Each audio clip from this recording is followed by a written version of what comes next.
महानगरपालिकेमध्ये supreme कोर्टाच्या गाईडलाईन्सनुसार कुत्र्यांच्या निर्बीजीकरण संदर्भात मीटिंग आयोजित केली होती। या मीटिंगला शहरातले श्वानप्रेमी असतील, महानगरपालिकेचे अधिकारी असतील, नगरसेवक उपस्थित होते। या मीटिंगमध्ये प्रामुख्याने आम्हाला एक गोष्ट जाणवली की सुप्रीम कोर्टाने आदेश देताना कुठेही माणुसकीचा विचार केलेला नाही। अनेक ठिकाणी सुप्रीम कोर्टाने जे आदेश दिले तर तुम्ही महानगरपालिकेने आदेश देताय, परंतु त्यांना खर्च करण्यासाठी पैसे देत नाही।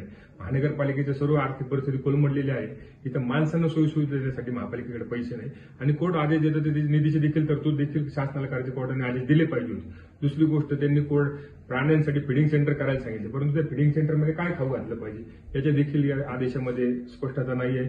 माझं स्पष्ट म्हणणं आहे की सुप्रीम कोर्टाने अर्धवट आदेश दिलेला आहे, याच्यामध्ये पूर्ण काही गोष्टींचा बोध होत नाही। त्याच्या अजून एक दुसरी अडचण अशी आहे की माणसांनी राहायचं का नाही या शहरामध्ये अशी परिस्थिती तयार झाली आहे। माझ्या प्रभागामध्ये असतील, नगर शहरात आपण पाहतो अनेक कुत्र्यांचे हल्ले होते।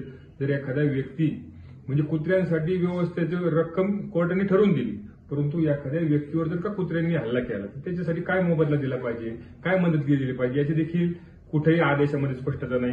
मी महानगरपालिकेला आता मागणी केली की जे व्यक्ती कुत्र्याच्या हल्ल्यामध्ये जखमी होतील त्यांना तात्काळ शासकीय मदत दिली पाहिजे। त्याचबरोबर एखाद्याची मयत झाली त्याच्यासाठी देखील एक सेपरेट निधीची तरतूद केली पाहिजे।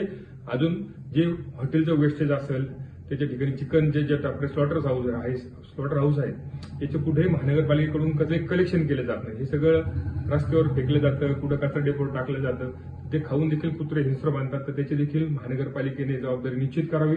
ज्या SI सॅनिटरी इन्स्पेक्टर त्याच्या कार्यक्षेत्रामध्ये जर असं आढळून आलं तर त्याच्यावर जबाबदारी निश्चित करून त्याच्यावर कारवाई करण्यात यावी। त्याचबरोबर जे श्वानप्रेमी आहेत की त्यांनी महानगरपालिकेवर जे समजा त्यांनी जे काही मुद्दे मांडले तर त्या मुद्द्यांचा देखील विचार व्हावा, परंतु हे सर्व करत असताना नागरिक ह्या शहराचे केंद्रबिंदू ठेवून नागरिकांच्या हिताचा विचार व्हावा अशी मागणी मी या ठिकाणी केलेली आहे। तर आरोग्य अधिकाऱ्यांनी असं सांगितलं की सार्वजनिक ठिकाणी श्वानप्रेमींना फिडिंग घालण्यावर बंदी करण्यात आली आहे। जर असे कुणी श्वानप्रेमी जर सार्वजनिक ठिकाणी खाऊ घालताना आढळले तर महानगरपालिकेत त्यांच्यावर कारवाई करून गुन्हे दाखल केले पाहिजे। अशाच बातम्यांचा आढावा घेण्यासाठी आजच आपल्या YouTube चॅनलला सबस्क्राईब करा। बातमी आवडल्यास लाईक करा आणि इतरांपर्यंत शेअर करा।